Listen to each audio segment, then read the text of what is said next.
Usituharibie appetite. Make sure you do what the voters want so that we'll celebrate.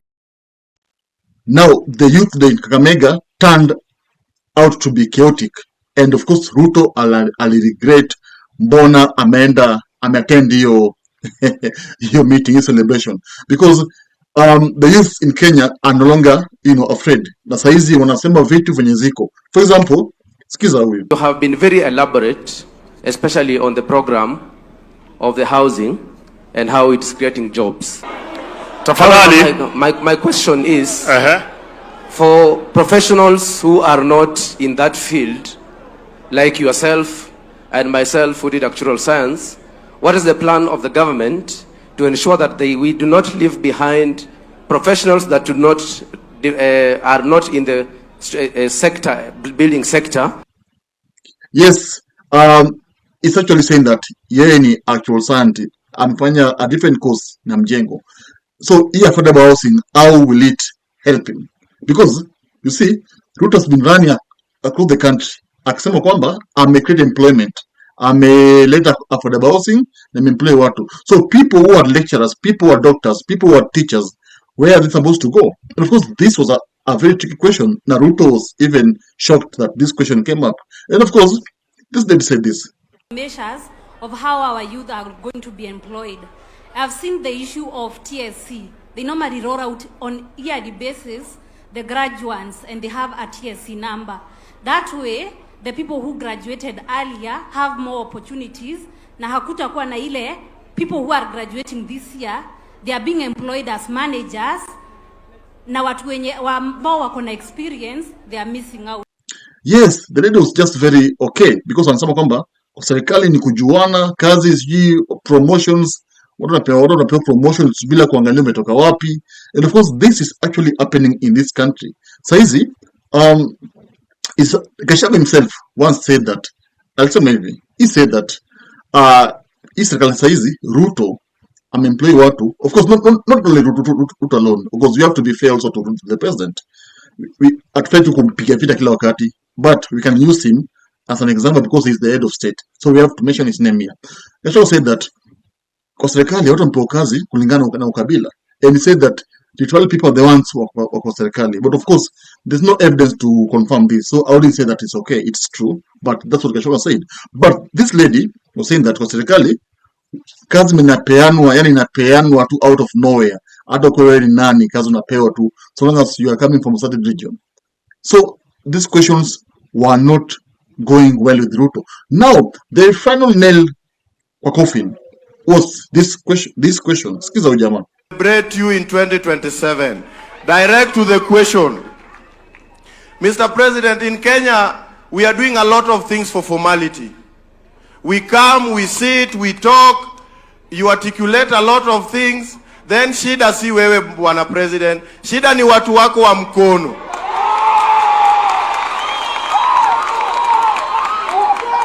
Bwana president, watu wanasema unatenga lakini hautengi. Shida ni watu wa mkono. Ita watu wako wa mkono kwa ofisi na uwapange.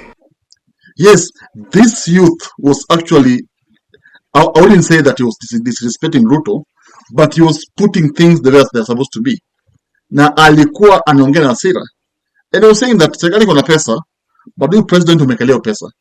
And William Ruto was not okay with this guy, whatever he was saying, because he was actually exposing, he was exposing the rot in the government. In fact, he even talked about two-term. And ukimsikia, it was like he was telling the president that if you don't deliver on your manifestos, we are actually going to remove you from State House. So, all this points to one factor, that people are no longer afraid.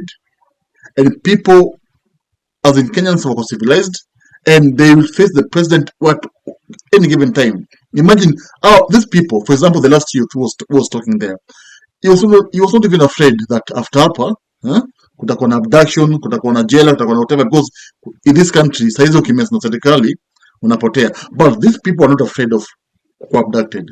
Walikuwa na lay it bare, though it is. And of course, the president learned that youth wa Kenya wameamua. Now, if at all he is not going to deliver on his manifestos, is actually going to be chased away, and that is given. As for the message he got from Kakamega is that as he deliver kwa manifesto yake, atafukuzwa, atavotiwa. That's the clear message he got there. And of course, the president has been trying to, of course, relate to the youths. Lakini, bado, tell me, do you think these guys will be safe? If you love politics, then Dr. Politica is your cup of tea. The place for minds that think. If you are watching this from anywhere else, search the name, hit subscribe, and stay sharp with us.